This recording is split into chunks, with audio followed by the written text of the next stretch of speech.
My question was directed to the politicians that are politicians that we have here today, is to kind of prevent that corruption that goes on. What is your feeling on term limits? Yeah, exactly. You asking me? Yes, sir.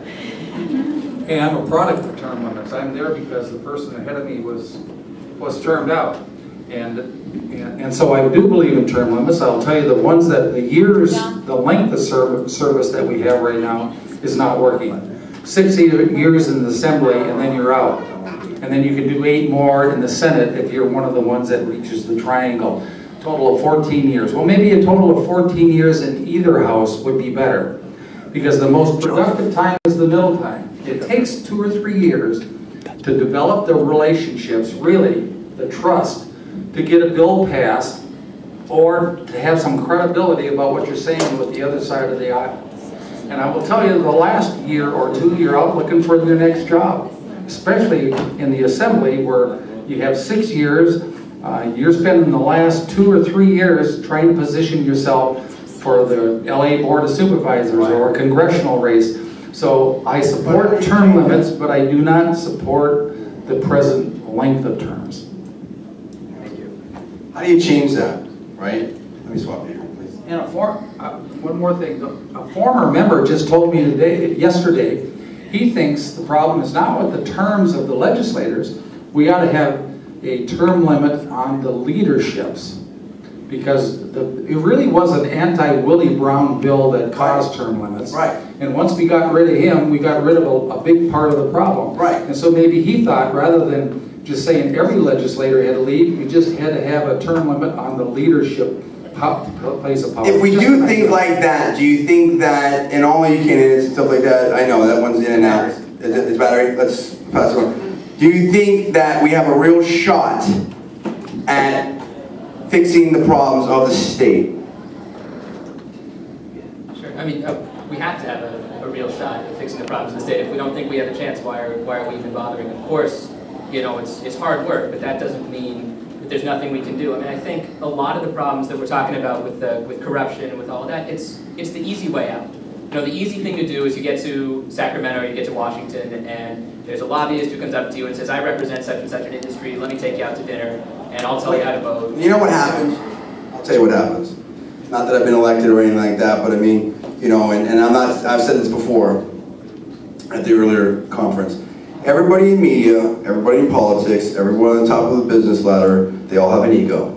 Every single one of them that I've ever met, myself included, right? And what happens is when you're one of 80, one of 435, one of 100, you think, wow, you know, I'm really, really special. And you are, but pretty soon you look at that paycheck, it's $135,000, $160,000, something like that. And you're sitting across from the table with someone that makes $30 million, $50 million, has $1 billion. You think to yourself, wow, I'm as smart as they are. I've got power. Why can't I get some of that money? They're offering me this trip, this thing, whatever. Maybe I get, like William Jefferson, I get 90 grand cash in the freezer if I vote this way, whatever it is. And it's all too easy, especially when you're writing the laws. It's all too easy. That's what happens, in my opinion. So, turning to the federal guys again. While you're thinking of a question, can I answer one that came up? Go ahead, David. You asked an important question. Can the state be turned around? And right, yeah. 30 years ago, this July, I stood on the floor of the Republican National Convention in Detroit when Ronald Reagan gave his acceptance speech, accepting our party's nomination for the presidency. And there was a pervasive sense back then that the country had become ungovernable. Right. Jimmy Carter's own White House counsel was explicitly advocating that we give up on our representative democracy and move to a parliamentary system because, you know, the country just couldn't be governed. Journals of opinion were full of that, op-eds, and it wasn't just, you know, the other party. People were saying that the country, things are too complex, you know, the modern world just doesn't lend itself. They were all wrong. What we needed was a leader with some simple, clear principles, and we got one. Nobody asked that question anymore by the time Ronald Reagan was through. Now what we need to do is look for the Reagans of today. Look for the people who share those views and values, that temperament, who have that ability to explain these age-old principles in terms that are accessible to people who may not. All of us care, all of us understand. But we need to be reaching out to the rest of the citizens, explaining why this makes sense for them. Of course the state is governable. Of course it can be turned around. But not if we keep doing the same things we've been doing. I like what you're saying, but I mean, we've heard that a lot, and I would tweak it just a little bit, and this is how. We always hear that. We need the next Reagan. We need to see the next Reagan, right? And I say, no, we don't. And the reason why, and even though I love Ronald Reagan, there is no next Reagan. Reagan's dead. He's not coming back, right? So when we talk about the next Reagan, this and that, whatever, I think when we say something like that, and I'm not saying that's what you're saying, Mr. Harmer. Oftentimes it's this, someone else will take care of it for me. Someone else will fight this fight for me. And I'm here to tell you, particularly with Barack Obama, where he's at and everything like that, that it's today, it's you. We have to each ourselves, individuals, take responsibility again. Read the bills, learn about the candidates, get involved, do your thing. So putting off on someone else or some great, or whether it's Obama on their side or Reagan on our side, I think is maybe not quite the right thing. No, time on. We got one of the candidates join us late. I want him to do his thing, and then I'm going to ask the audience where they want to go with some of these last questions, and we'll go from there. Yes, go ahead. My name is Craig DeLuz. I'm actually a candidate for the 5th Assembly District in Sacramento. Actually, one of the gentlemen who's running against me, Andy Puno, actually just came in the room, so why don't you come on up and join us. Just got here. I want to touch on the question that you've raised. And the reality is you will never eliminate the effect of big money, of money in politics, until you can encourage the electorate to get both informed and engaged. The opportunity that we have now, and you see this in the Tea Party movement, is that people who've never paid attention before are all of a sudden paying attention. They're all of a sudden seeing what is going on. Now, when we talk about the idea of the next Reagan, and I agree with the concept, we ought not be looking for the next Reagan. I believe that leaders are called for a specific time.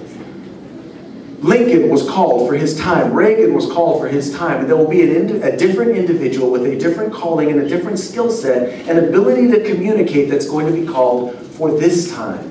We need to be able to take the values of the past, the values that have served this country great.